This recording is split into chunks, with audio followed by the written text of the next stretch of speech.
Recording in the cloud. So, what's going on? What's new, Mr. Rangel? So, yeah, quite a bit. Try not to get too into the specifics outside of just some of the, just bullet point a few of the things that are going on.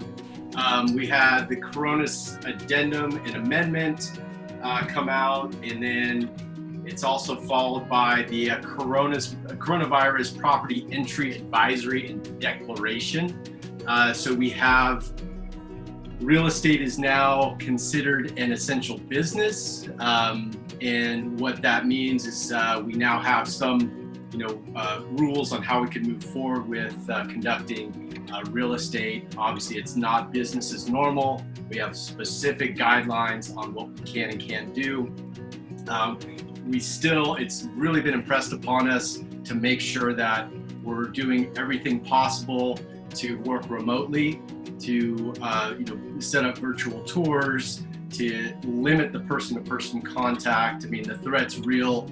It doesn't change that whatsoever, but what it is allowing us to do is to move forward more methodically and scheduling appointments for showings as long as the property is vacant, and just 2 members of a household may come to the showing. And we have this the coronavirus property entry advisory and declaration that must be signed by the seller, the potential prospective buyer, the agent, all involved right before they can go in and enter the property, just so everybody's fully aware of the concerns that are out there, and limit the liability and the risk, right? So it's a real case-by-case progress or opportunity, but it is progress. We are moving in a direction so we can conduct business, but just again, tread lightly, be careful is the name of the game. We also have those to address those properties that are in contract now and that are dealing with issues surrounding the coronavirus. So that's where the coronavirus addendum or amendment comes into play. And what that does is it kind of just outlines how to address the new environment, right? On both sides. If you're in contract, what can you do if you're in a situation where you need to extend contingencies because you can't get inspections done, you can't see the property, or something comes up, job related, financial, or even physically, you come down, you get diagnosed with the virus and you're just unable to move forward. So it addresses that on an in escrow basis, and then a contractual base, getting into contract basis too, so that it just it's just out there, right? So we know how to react in the event that a situation occurs. I can share the form if you guys would like to see it real quick. Yeah. I can go through it. Okay, I'm just gonna do a quick screen share. Yeah, so this is the Corona. Can you see it now? Yes. Yep. Okay, so this is the coronavirus addendum. So you can see, this is just kind of boilerplate stuff about the coronavirus, COVID-19 pandemic, and the impact it's having. It's intended to contractually address any unforeseen circumstances. So really, what it's doing is you're given the choice here: extension of mutual cancellation, extension of time for the buyer to remove contingencies, an extension of close of escrow. So what this form is actually goes along with another form. So this is when you're entering into contract, you use this form to at least put it out there of what potential concerns could happen, right? And in the event that something does happen, this form goes along with another form, which is that's not that one. Here it is. Hold on 1 second here. I'm gonna stop sharing and get the right one. Hold on here. Sorry, guys. Okay, so here it is. This is the Okay, so this is the Notice of Unforeseen Coronavirus Circumstances. This is the form NUCC. So in accordance with the terms and conditions of the coronavirus addendum or amendment, which we were just looking at, the unforeseen corona circumstance that is applicable to the affected party, that is for reasons for this extension of time, mutual cancellation, yada, yada. So here we go, loan related. Shelter in place, stay at home, or government order presenting difficulties in scheduling or personal impact, right? So good to know, get this out there. And I'm, making calls to clients and sharing what forms are available now. There's obviously a lot of concern and how we, I'm just going to take sharing off real quick with how we move forward. And this, there we go. What this does is really just gets ahead of that, right? So we can ease concerns regarding, what potentially could happen as a result as we go forward into April. And I know we're experiencing, just new information every day, surges in cases and concerns about that. So it just helps us get ahead of it and also protects the buyer and seller and us. In the event that there's an unforeseen circumstances regarding the COVID-19 coronavirus. Interesting. Wow. That's, yeah, I mean, so have you seen like buyers right now? I've seen a couple, at least on my end, backing out of an escrow completely. Are you seeing that on your end? Yes and yes. I am seeing some get more, more concerned about, the unknown future right. And how this is really going to unfold in the next month. I see others just kind of moving forward, cautiously though. So I would say it's 50-50, really. And that's why these forms are here. They allow for a lot of flexibility, and on both sides. And I think that's where we need to be. And it's hard when you have a contract to be flexible because terms are very finite. However, this builds it in there because to create, conversation about how to proceed and continue to conduct business as normal as possible. How are the how are the inspections? Your pest inspectors, home inspectors. What is their what's going on there? So we couldn't do those up until the recent changes, and now similarly they have to sign those forms as well. So they'll be signing those, and then it's so there's there's some ambiguity, Joe, about how what's a vacant property. Is it we have a lot of second homes in this area that people aren't in. Is that they're not living in right now? Is that still a vacant property? So we're still learning exactly how how we can designate each property, and moving forward with inspections, we're doing so in the same way. Kind of at the comfort level, obviously, of both parties, making sure that everybody's moving forward in the safest possible way.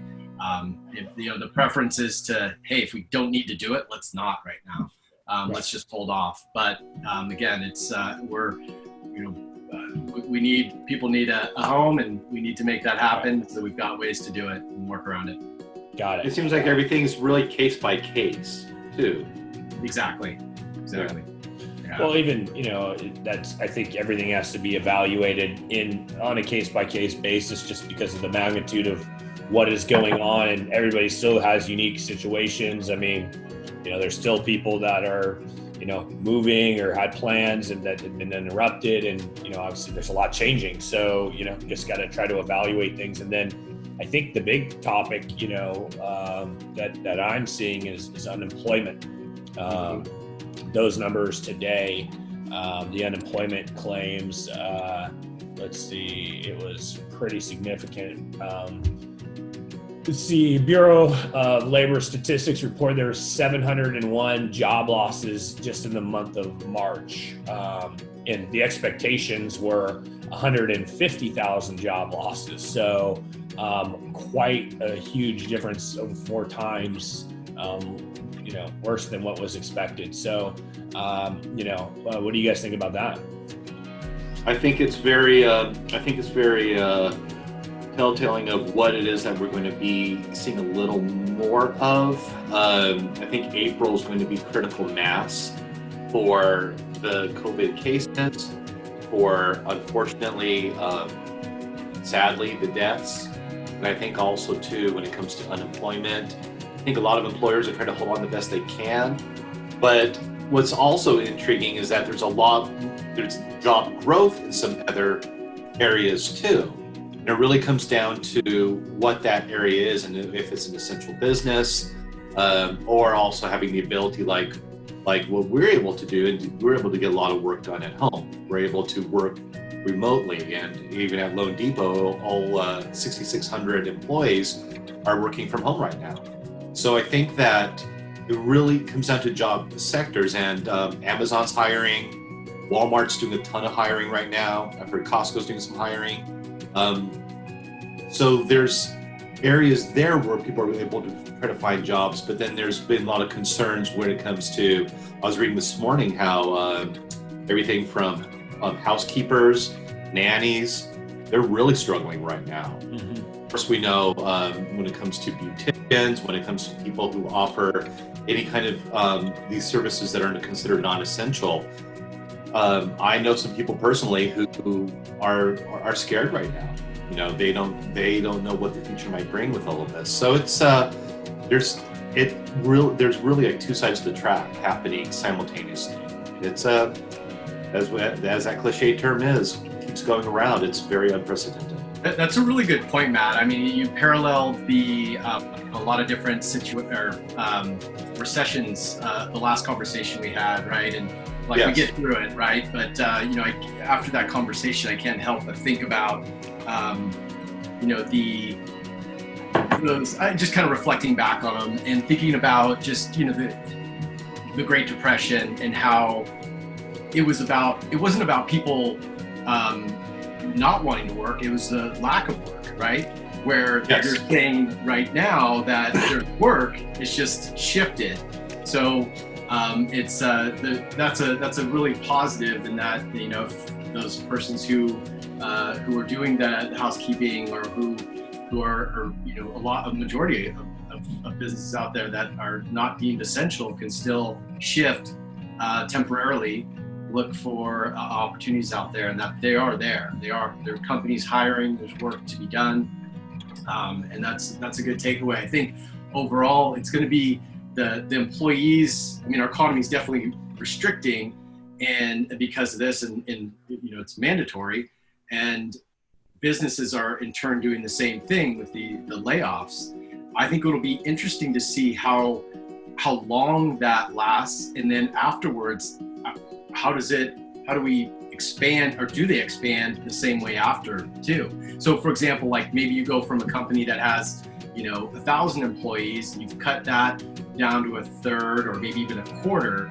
Now then after this, would you go back to that 1,000, or are you going to be more reserved going back? I think that's going to be an interesting thing to see as this subsides and we move forward into whatever new economy we're going to be in, and moving that workforce around. Be interesting to see. Yeah, and I think no matter what, everything's going to be about easing. So it won't just be when restaurants open back up, there'll probably still be respective social distancing within each restaurant. So if it was a 20 top before, it might be a 10 top now. So if you had a crew of 20 people, maybe you have a crew of 12 people now. And, so I think we're going to be seeing a lot of that happening too, and the emotional side effects of what's happening.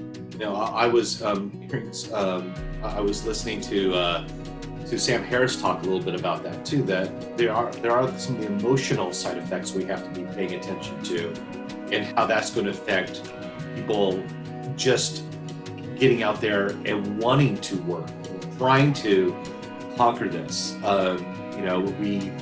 I was reading about the divorce rate right now in France.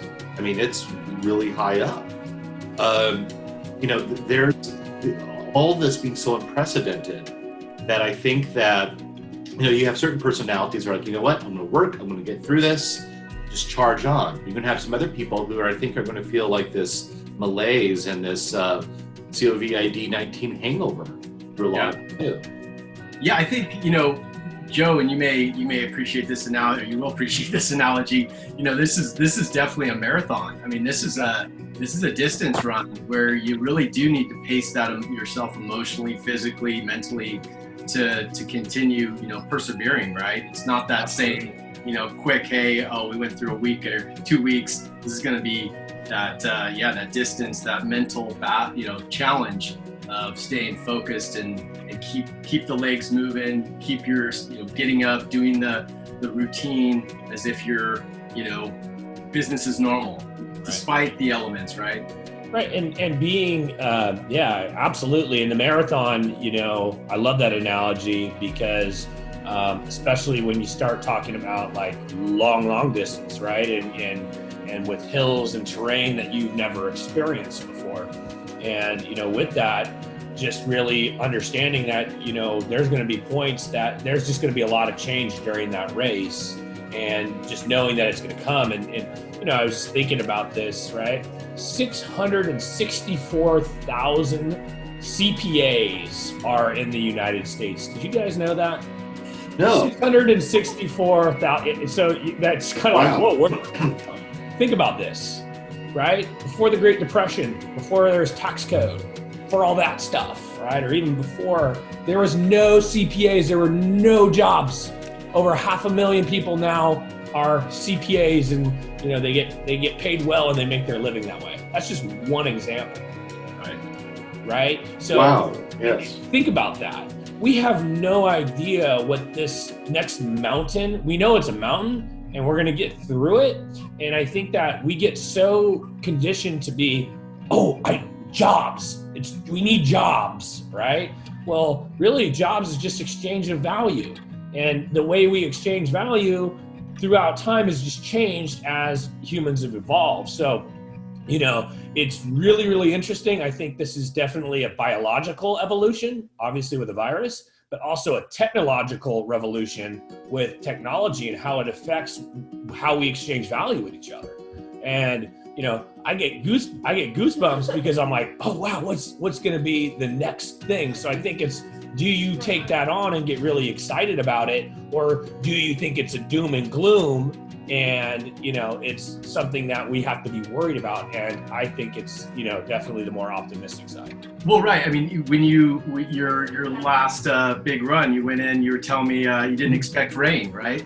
Right. Yeah. Right. It's all about, you go into things and you just don't know what you're gonna, what you may have an idea, but you got to be prepared with what you can control. Right. And sometimes we are all energy, right? We're all these balls of energy. And what happens right now is in times like this, like we're doing this right now, we are 3 balls of energy that are really, we have a healthy fear about what's going on, but we also are taking that energy and thinking positively together, trying to put that out to people who are also receiving that message. And so this situation almost excites me in the sense that it energizes me in a way to connect with others in ways that are going to be different than what they have been in the past. So I try to look at it as, okay, well, what is that going to be? Right. It forces creativity. Like, yeah. How do we? This is cool. I like this. Yeah. Well, I do want to hug you guys too. Definitely, or chest bumps. But like I really like how you're saying about that evolutionary aspect, Joe, because it has me think about Darwin's Origin of Species, where he states it's not the smartest or the strongest species that survives; it's the species that's the most adaptable to change. Absolutely, 100%. And I think that that's really what it comes down to, is that adaptability. That's what's going on here, guys. Yep. And this is exciting times, Yeah, it is. I'm hold on, let's see. I can't wait to I'll start busting out my VR goggles here, Whoa, slow down. Yeah, I'm not gonna touch that one right now. Yeah, I'm gonna make myself wipe those the down whole- first. Yeah. Over here, jump over here. I'm gonna disappear now, guys. But, interestingly though, thinking about that, this is gonna also revolutionize education and our communication through the virtual reality stuff. I mean, I was looking at that and how some of the things that they're working on now to really make that a reality. Being able to put on a virtual headset, for example, and then really interact with whiteboards, like, so we could be having these on and I'm standing right here with you and you're on the whiteboard and we can interact. So I think what's going to happen is there's just going to be a huge, we're forced to be inside right now. So there's going to be a lot of people right now thinking in this fashion and just changing how we educate each other and communicate. So we're already doing it now. Definitely, it's cool to see. Monroe is going to Sonoma Country Day, and they've got a great system going. It seems like daily there's collaboration with the teachers and students. They had everybody told jokes on April Fool's Day, and it's good to see the interaction or using technology to stay engaged and interact and see each other. But I agree, it's going to continue to evolve that way. And it's going to be a very positive thing overall. Question: how are mortgage rates faring now? What are you seeing with applications? Up, down, flat? Fill me in. Yeah, so mortgage applications. I mean, I would say I haven't seen the aggregate numbers at this point, because really a lot of what we've done at our level is we are taking on new applications. Obviously purchases, anything that's a purchase, we're still doing them and still closing those. And if we need to close them in 20 days or less, we still technically can do it because we'll put it at the front of the line. Obviously a lot less purchase activity right now, so not a lot of application volume there. Refi volume, I anticipate that's, while it's not that high right now, not anything like it was a month ago, that I anticipate that will be a steady, instead of being the fire hose, it will be the garden hose, I would imagine, here in the next maybe month and a half. That's a good analogy. Yeah, it really is. I was just thinking about that because it will continue. Rates are going to stay low. I mean, right now it went from, on average 3.25, pretty much sharply went from 4 to 4.5, and then kind of went from 4.5 to 3.5, and just all over the board with different lenders at different times within a 2-week window, where now we're kind of in that 3.5 to 3.75% range, somewhere around there, right, Matt? Wouldn't you say? Yeah. So, depending on the scenario. Rates are still great. Yeah. And the same rule, the same things like we talk about is just be ready, get your application in, get ahead of it. Yeah. And most lenders right now, not all of them, we are doing it. We are waiting till we have a final approval in order to lock in the rate. And then the advantage to doing that, as we have our policy now, is that we're saying, hey, look, we will get your application in now, float your rate. Once we have your loan final approved, we're going to give you a 1% basically credit for the rate that day. So if the rate was 3.5 after we have your final approval with no points, well, now you can have a 3.5% rate with a 1% credit basically towards your closing costs, right? As an example. So, that's a significant benefit by basically waiting out the market. Some may not like that because they don't want the uncertainty, or maybe they're at 3.75% now and they're depending on it being 3.25 to 3% in order to do it. So I think right now, those kind of people, we might want to just let things shake out a little bit once volumes go back to somewhat of a normal, level, and then, revisiting it. So, that's kind of the strategy.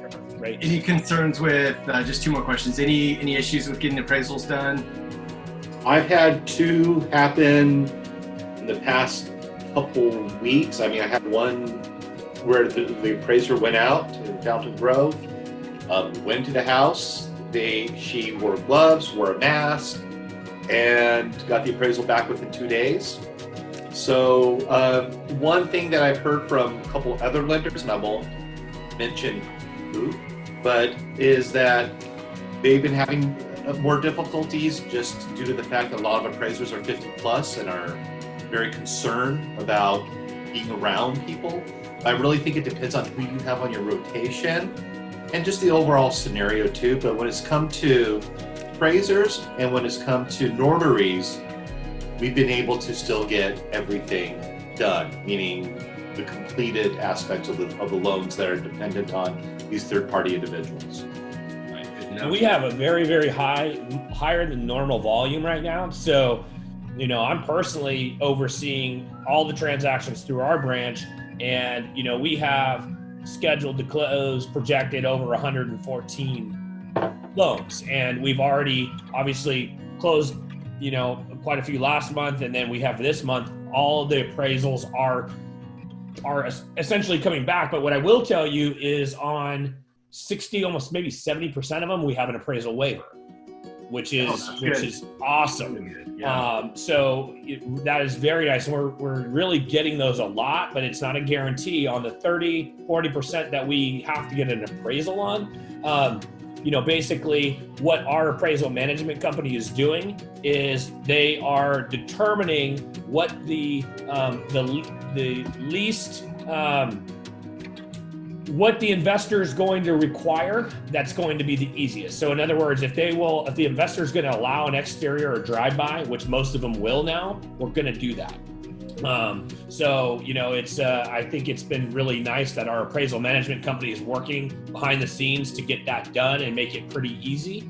So they are coming back, and so far everything's fine. I think it'll be a matter of, how this ends up down the road affecting value. And so that's going to be where I think the next thing, maybe in quarters 3 and 4 to kind of deal with, Yeah, and last question, and I'll move on. But can I get the name of your barber?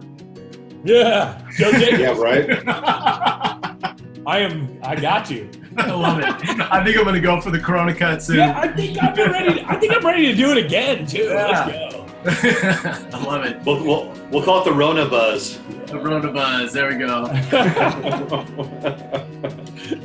Awesome. Good stuff. All right. Yeah, I think that no matter what, the next time we do this, even if we did this 3 or 4 days from now, there's going to be so many different changes that have happened.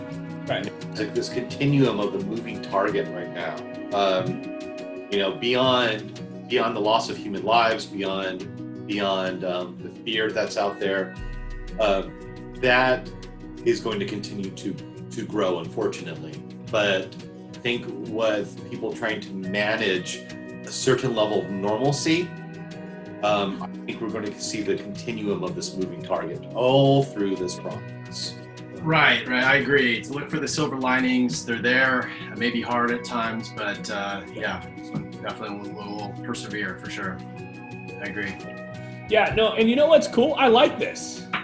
If you think about this, I feel like the efficiency with our time, we don't have to go anywhere. Now, don't get me wrong. Like I said, I obviously want to see you guys, but this is really cool because I really feel like we should just do this more often. Because we're not driving, we're getting it done, we're getting through some content, we're putting it out there, sharing it. I find these to be very useful, this medium. I think our Oreo cookie is a little off though. That's true. I agree with you, Joe. That's definitely good. Right. We can definitely stay efficient or be more efficient in any environment this way for sure. Well, and it's interesting. I keep track of my better half keeps track of all of our expenditures, right? And our gas every month, we're down just for the month of March, we're down $150 in what we would typically spend on gas. Oh yeah. Too. Yeah. It's a shame because gas is so cheap right now too. I know, I right? know, right? Now's the time to. I was thinking, Yeah. I'm like, dude, what? Okay. I know. I filled up all my my lawnmower gas. So. That is the like, point, all right, though, might as right? well. That's the point, though. It's like there are so many spillover effects of this thing, like gas and what's going on with the price wars with gas right now. And dude, you don't need to drive anywhere. Nobody's driving. Yeah. No, we don't even think Right. about this piece of this whole puzzle, right? It's just one of spillover effect that we have as a result of this whole thing, right? Los I don't Angeles, New really think York. We're like, oh, Yeah, great. Los Angeles and New York have clear blue skies now. Yeah, I was reading that Just too. environmentally, I mean, India, this is the most environmentally sound it's been in decades. Wow, amazing stuff, man. Yeah, excited. Yeah. Oh, that's Chelsea too. All right, I gotta grab that. So, Okay. All love you right. guys. Love you too, man. Good All right. stuff, Love, guys. brothers. See you. Yeah.